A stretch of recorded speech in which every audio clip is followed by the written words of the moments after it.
регулирующим деятельность Центра цифрового образования детей IT-клуб, а затем мы пройдем, скажем так, приступим к мини-экскурсии и уже более детально будем погружаться в деятельность с нашими педагогами. После этого у нас планируется небольшая кофе-пауза и последние два вопроса по программке. Итак, ну что ж, тема обозначена. Свое выступление хотел бы начать с утвердившегося во всем мире термина «вукамир». От английских слов сложный, неоднозначный, неопределенный. И мы уже сейчас можем констатировать тот факт, что сфера IT, она стала очень глобальным трендом. И не осталось никаких четких ориентиров. То есть мы знаем о том, что примерно как нам двигаться, но сфера IT развивается настолько стремительно, что угнаться за ней порой бывает очень сложно. Как раз Центр цифрового образования детей IT-клуб служит для того, чтобы создать условия максимально приближенные к современному миру и позволяет ребятам освоить знания, навыки и компетенции в сфере информационных и коммуникационных технологий. В рамках реализации успеха каждого ребенка цифровая образовательная среда по всей стране с 2019 года создаются сущности Центра цифрового образования детей IT-клуб. И как представлено на слайде, вы можете увидеть вот эту экспоненту, которая движется вверх, да, и это достаточно серьезные показатели. К 2024 году планируется открытие уже 340 площадок. Следующее, что хотелось бы отметить и перейти уже более детально к вопросу, что по организационной структуре можно выделить два вектора развития, да, то есть IT-клубы открываются при дополнительном образовании и при школе. Вот сегодня вы как раз находитесь в Центре цифрового образования, который открыт на базе дополнительного образования. Конечно, в ходе сегодняшнего дня мы с вами обсудим, есть плюсы, но также есть огромное количество минусов. Мы вам сегодня немножечко о них расскажем, да, чуть позже. Так, ну и давайте перейдем более детально к нормативным документам, которые регулируют деятельность IT-клуб. Ну, как и вся нормативная база, вы все прекрасно представляете это, можно ее разделить на три составляющие. Это документы федерального уровня, на слайде описаны ключевые моменты, понятия. Документы муниципального, регионального уровня и, собственно, документы, локальные акты и документы образовательной организации.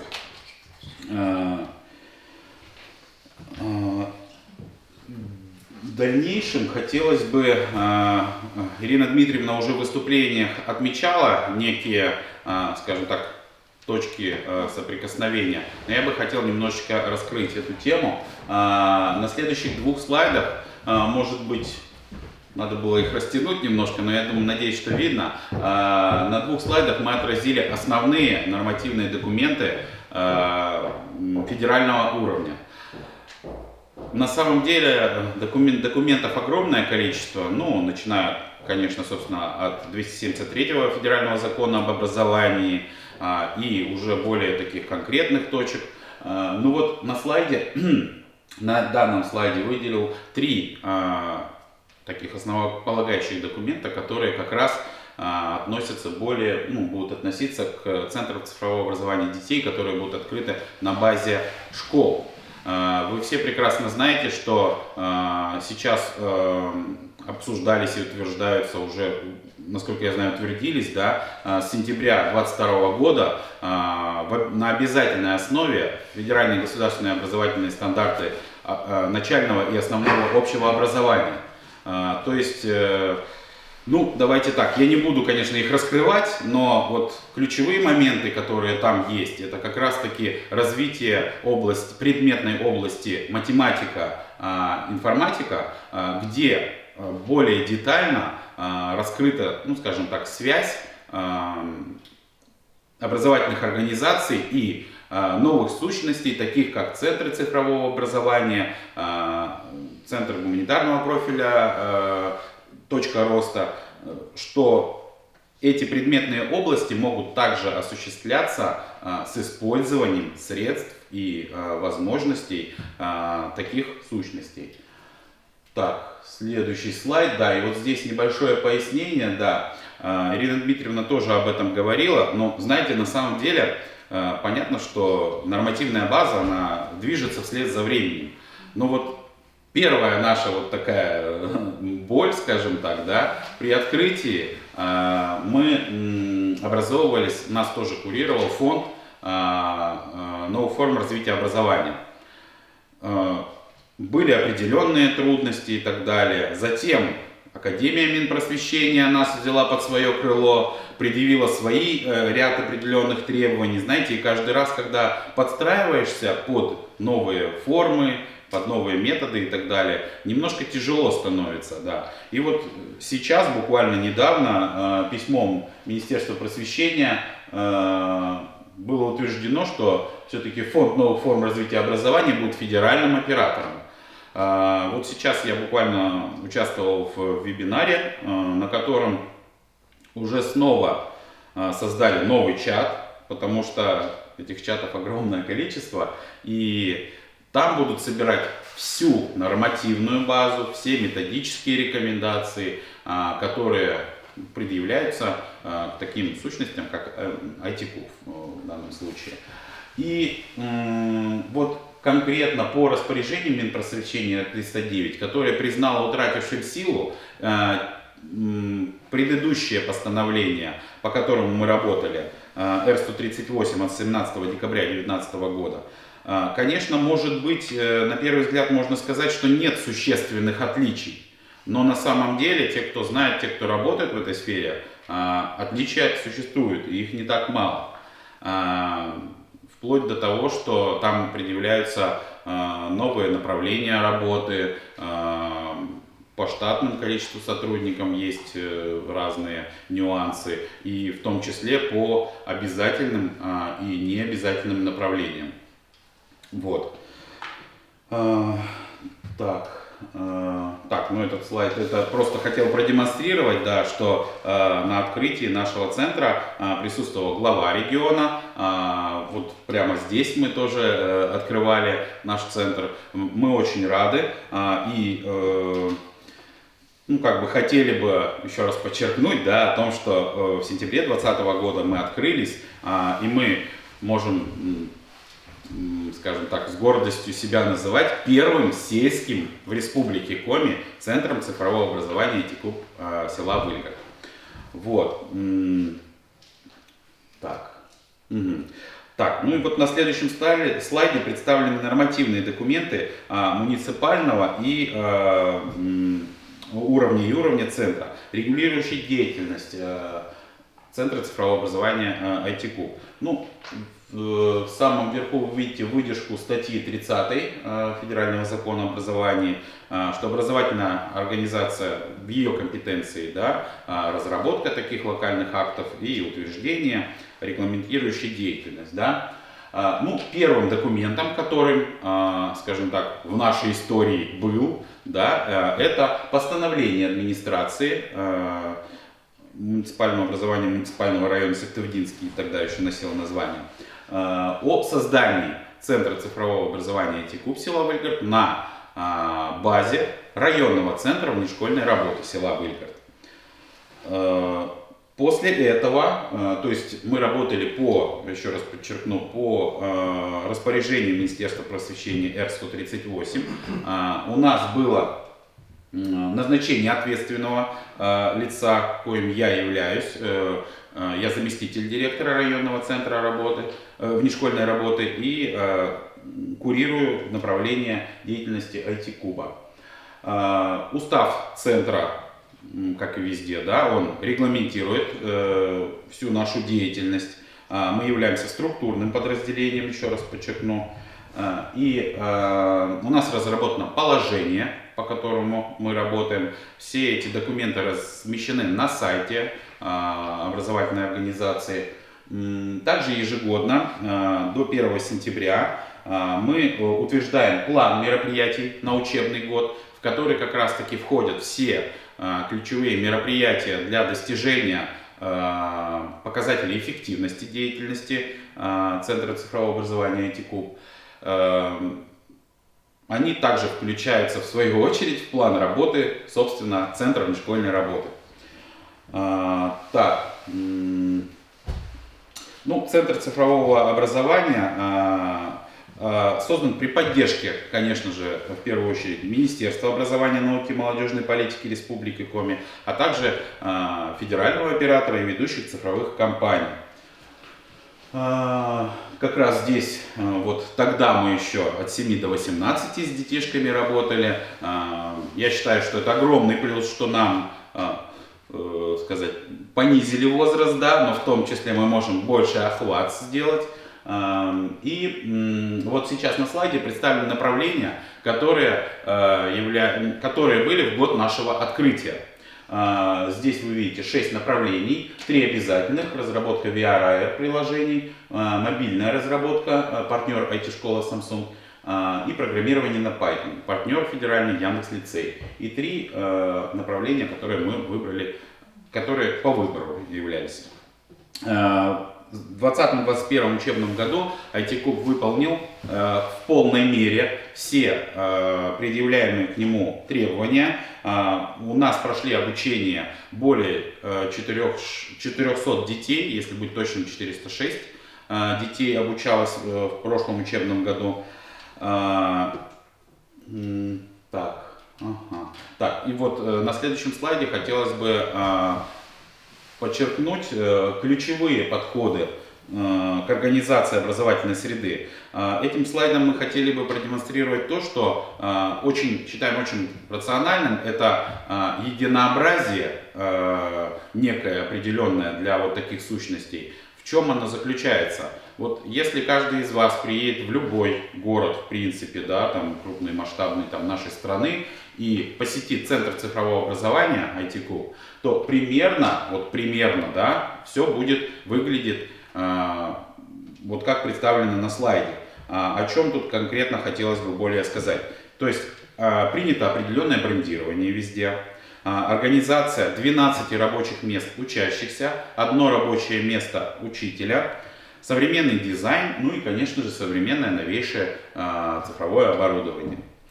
В каком формате проходят занятия и, собственно, об обеспечении более подробно расскажут педагоги немножко позже. Ну и хотелось бы остановиться на особенностях.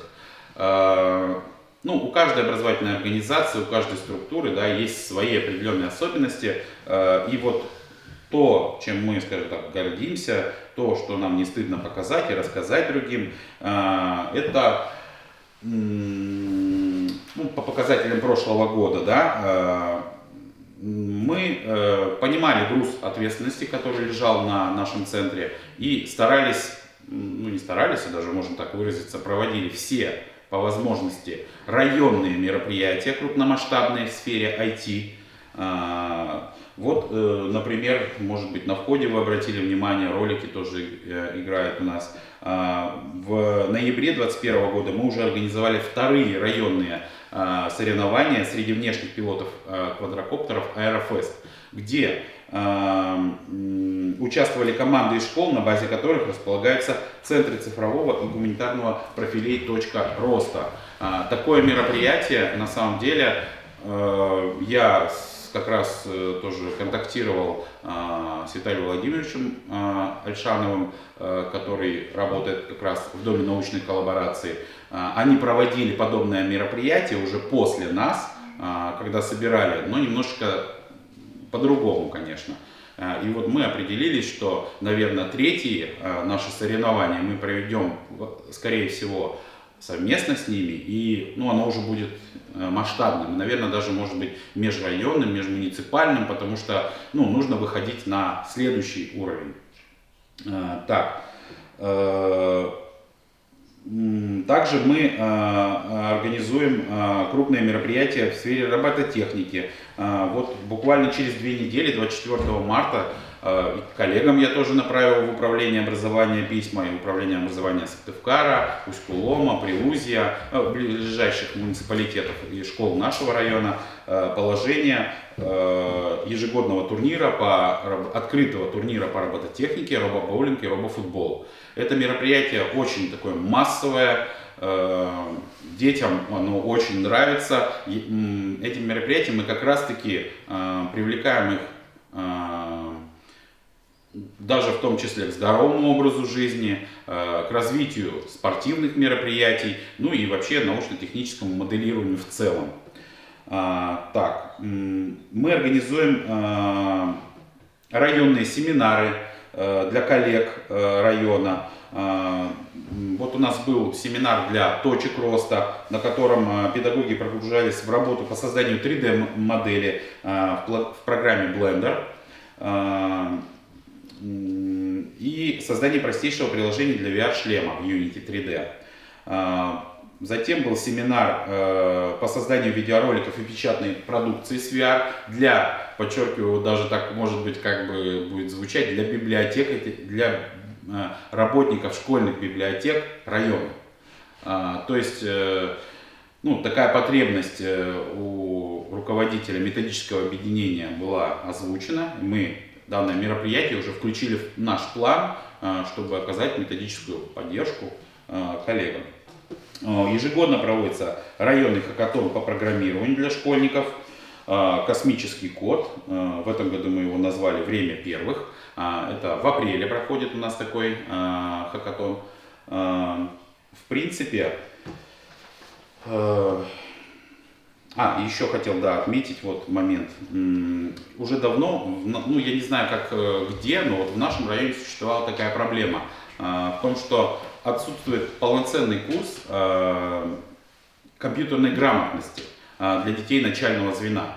Многие дети, ну, скажем так, приходят в основную школу и, ну, все с нуля у них, они уже сейчас занимаются, скажем так, в этом направлении, но у них это вызывает определенные трудности.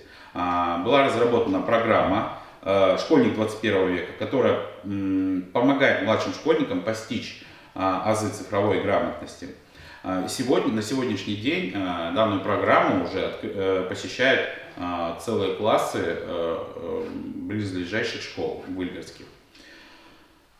Так, ну, как и все в информационном пространстве, мы имеем сайт, группу ВКонтакте, где педагоги, родители, дети могут поделиться мнением, очень оперативно поделиться какой-то информацией, узнать ее, напрямую задают вопросы наставникам.